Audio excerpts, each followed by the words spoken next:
1999, Chris Sawyer releases RollerCoaster Tycoon, one of, in my opinion, the greatest simulation games ever created. Now, at the time, a game like this hadn't truly been fleshed out to the detail this game had, but for a kid wanting to basically live life like he was the kid from Blank Check, this game was perfect. Now, I was 9 years old when this game came out and remember getting it at my school's Scholastic Book Fair. As a kid who loved simulation-based games like SimAnt, SimPark, SimOcean, SimTown, and, well, really anything Sid Meier had released, I immediately ran to my parents with a surefire allowance expenditure. And once I got that sweet, sweet disc in the mail, I was hooked. From the merry-go-round music blasting, the sweet, satisfying sound of ka-ching as guests came to the park, designing any roller coaster I could imagine, to the muted sounds of spines breaking up potentially life-ending turns at high speeds because I didn't understand physics, and the eventual experimentation of launching guests off of a shuttle loop at high speeds because I understood enough about physics. This game had it all. Now, I wasn't particularly good at this game, and I didn't necessarily have strategies behind how to achieve these goals because I was 9, but also there wasn't a prima strategy guide handy to provide information on what, if any, benefits these rides gave. But thanks to the efforts of the current RollerCoaster Tycoon community, we now have a lot of that information and can truly dissect how complex this game is. The point of this video is to provide information on the basics of speedrunning RollerCoaster Tycoon 1 and 2 and show you why it's an awesome speed game and encourage you to give this run a try.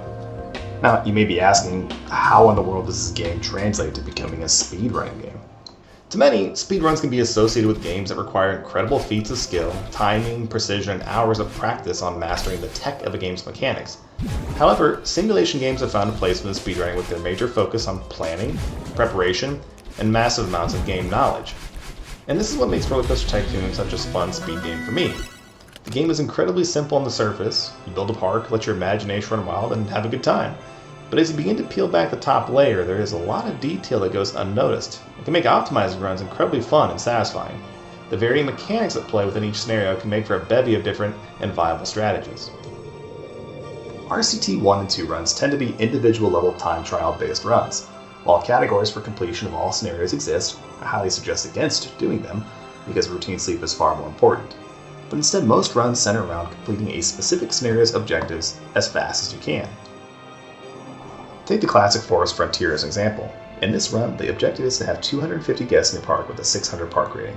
Now, you may notice in the scenario description it states that this must be active by the end of October year 1. However, in the speedrun for this game, we initiate what we call early completion. That means that regardless of the time in the game, when you achieve the guest and park rating goals, that is when time stops. This principle is used in just about every scenario for RCT 1 and 2. Lastly, there are two different types of runs, RCT% and FF% or Fast Forward %. This video will be focusing on the former, as that's the category that I primarily run and personally find more interesting. RCT% can be run with any of the released copies of the game, whether it's Deluxe, Classic, or the Steam version. However, at this time, OpenRCT is not usable in this category, as the great community that maintains and develops OpenRCT have made changes to the original release that may have some impact on run disparity. Fast Forward %, however, only utilizes Open RollerCoaster Tycoon, as it has, you guessed it, Fast Forward functionality. And that's it. Those are the rules to run. Very simple, no additional parameters, just you, a theme park, and your ideas. Now, some speed games focus a lot on the skill of a player to consistently perform actions with little to no RNG. However, RollerCoaster Tycoon, as we understand it today, is a very RNG-heavy speedrun. With the ultimate goal of most scenarios to be reaching a certain guest number coupled with a park rating value, guest generation is purely RNG based. However, that's not to say that the runner doesn't have any impact on swinging that RNG in their favor. Thanks to the incredible analysis of Dirklink, his more detailed work linked in the description, we have an understanding of the probability for guests to be generated in a park. And while that generation chance is decided within a very specific window, there are ways for the runner to influence or increase their chances of generating a guest. As the intention for this video is to cover more basic principles of the game's mechanics, I won't delve into the technical detail and mathematics behind guest generation. Rather, I'm going to give you an overview of the major players that impact it. And this overview primarily ties into guest generation and the mechanics that influence it most. For example, take the wooden roller coaster, a beauty and behemoth of a ride. When one of these rides is opened in your park, it will contribute 105 guests to your soft guest cap. Another example, the Spiral Slide, one of the most overpowered rides in the speedrun, contributes 40 guests to the soft guest cap at a low price. Let's say you build one wooden roller coaster and 2 spiral slides in your park. Your soft guest cap would be 185 guests. Thus, your chances of getting a guest to generate and visit your park is increased, so long as your total guest attendance is below 185. Ensuring that during your speedrun, you are maintaining a soft guest cap higher than the scenario goal is crucial to improving your times. Advertising is essential to successful speedruns and, in fact, should be executed at the beginning of every run. You can have a total of 5 separate ad campaigns running at once in RollerCoaster Tycoon, and each one benefits guest generation at differing values.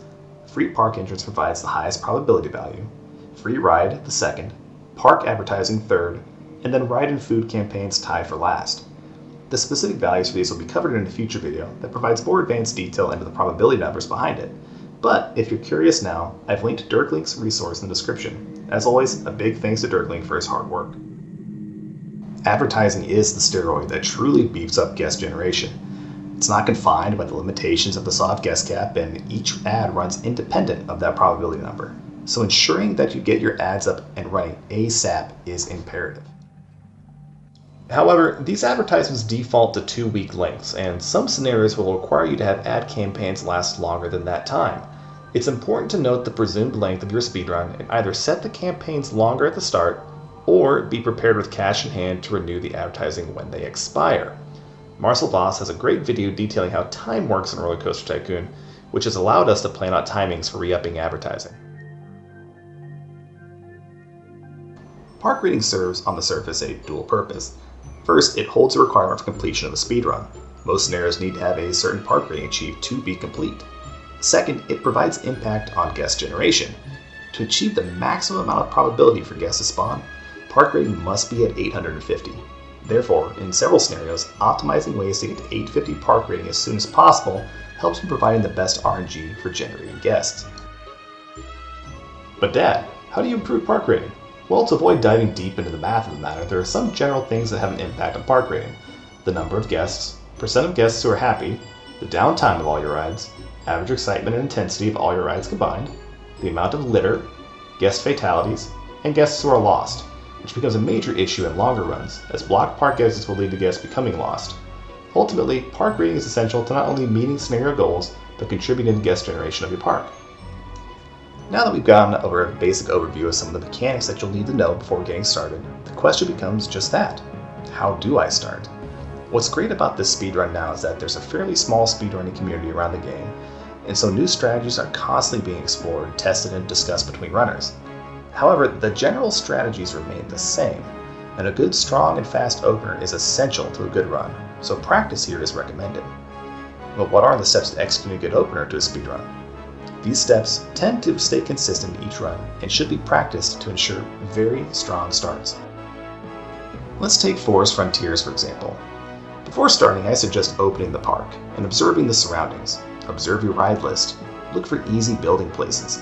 And some things to note when beginning the park are, there are no ad campaigns running, the park isn't open, there is no entrance fee, which will have a negative impact on free park entry advertising, there are no rides or stalls built, there are multiple thrill rides, gentle rides, and coasters, all with varying soft guest cap values, and no sign is blocking guests from leaving the park, although they probably wouldn't leave this early. So take this information and think about what you can do to get the best start. Obviously, priorities are opening the park so guests can enter, advertisements should be running to generate guests, and rides need to be built to increase your guest cap. Your opener should mirror that. The general opener of any run, and especially for one like Forest Frontiers, is as such.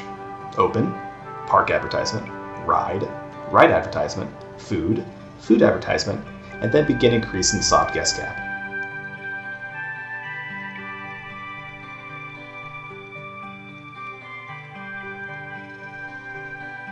Work on executing this in a quick manner and you should begin seeing strong opening minutes to your runs. Once you have a good grasp of your opener, the world is truly your oyster. This is where the fun of theory crafting optimal runs comes into play. Do I want to work on spamming gentle rides with high soft guest cap? How do I quickly gain park rating? Should I diversify my rides to increase guest cap and service a wider array of guests with intensity preferences? Or should I just start spamming rides that no one can get to jack up the park rating? Try different things for a few runs and you will soon see how they interact with the game and improve or provide detriment to your times. And this is honestly where my passion for the game and running this game thrives. It's in the theory crafting, creativity, and just giving things the old college try, even if they fail. To close out this introduction to RCT speedrunning, I'm going to list some general tips that can help make your run smoother. Some may have been mentioned in prior sections, but are still very crucial. Hotkeys. I suggest getting to know your hotkeys for the Finance tab, Ride Construction tab, Built Rides, Path Building tab, and Staff tabs. Also, think about finding an accessible button for closing out all the windows on the screen. Hotkeys that are easy to reach and make sense to you can help you truly bring out the speed in your game. Practice your openers. The opener was discussed in the section before, but ensuring that this part of your speedrun is crisp can make up for mistakes later on. Know the scenario terrain and rides. Always investigate a scenario before starting. Look for good places to build certain rides. Understand which rides you have, as not all rides equally increase your guest cap. And it's important to note which are your top tier rides.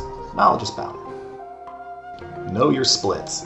Typically, runners of the game tend to keep a pulse on how well a run is doing by seeing how many guests are in the park every minute, or in some much longer scenarios, 2 or 5 minutes. This can help you understand if you're on, ahead, or behind pace, but also let you know if perhaps the last split over or underperformed. In the clip shown, you can see that at the 4-minute mark, there were 339 guests in the park.